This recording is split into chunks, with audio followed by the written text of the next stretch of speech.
Hello, in this video I'm gonna show you how to unpack RAR and zip files on Oukitel K13 Pro. So in order to do this we'll need to get the RAR app, and we've shown you how to do that in our other video. Now let's locate the file that we want to unpack, and mine is located in DCIM and then camera. From here we'll need to click on the RAR file, press on this arrow pointing up if you want to unpack everything, or if you want to unpack a specific thing.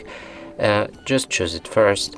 So let's pick this button. From here we can choose the destination path by pressing on the browse. So let's move all the files to the movies folder, click OK to save that.